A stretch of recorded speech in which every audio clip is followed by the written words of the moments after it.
And then also, as from a creator perspective, you've been able to build a really big following on Instagram as well as your newsletter. I would love to hear how you kind of think about building community and staying like engaged and sustaining a community as well.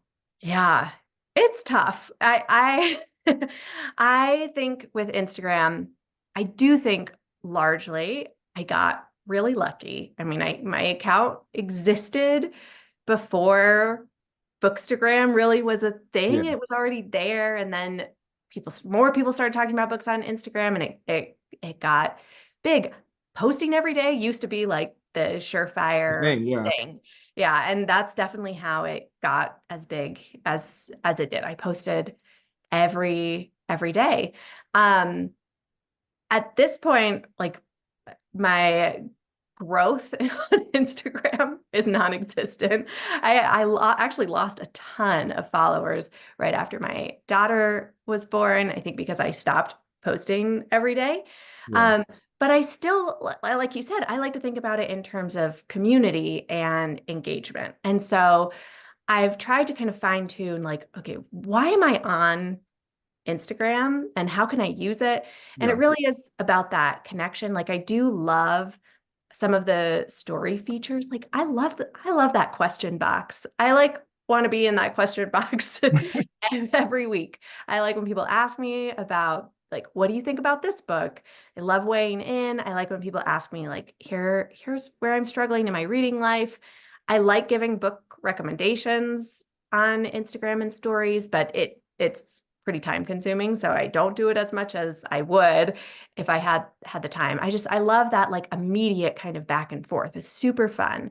Um, and I try to be like relaxed about the growth piece and just connect because I think the other way I like to use Instagram is to share what I'm doing elsewhere. And building my Substack has been really, really fulfilling because I have a lot more control over that. Like it goes directly to people's email.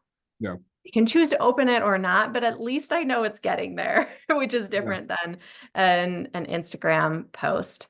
And in terms of building that, I think it's really largely about consistency. Like I've seen a lot of bookish content creators start Substacks and drop off because it's pretty demanding to A lot of write a work. Yeah. newsletter every week.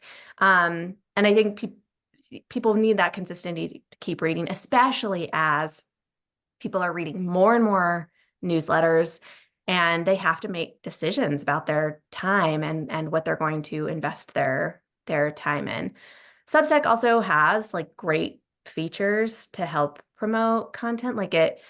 There is a bit of like an algorithmic component to it in terms of like if you subscribe to one newsletter, it will suggest some others that are similar to see if you want to subscribe to them, that kind of thing. So that's helped build growth over there. And Substack, I think for me has been a great place for conversations in comments. Yeah. There's also Notes, which is like its own version of Twitter. Tweets. Yeah.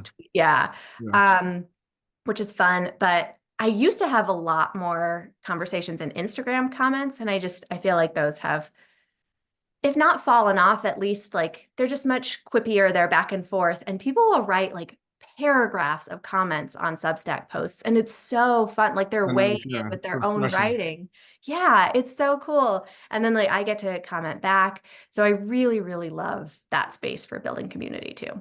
Yeah, and I love that you talk about that because with even what we're building with Bookem, it's all about like Yeah.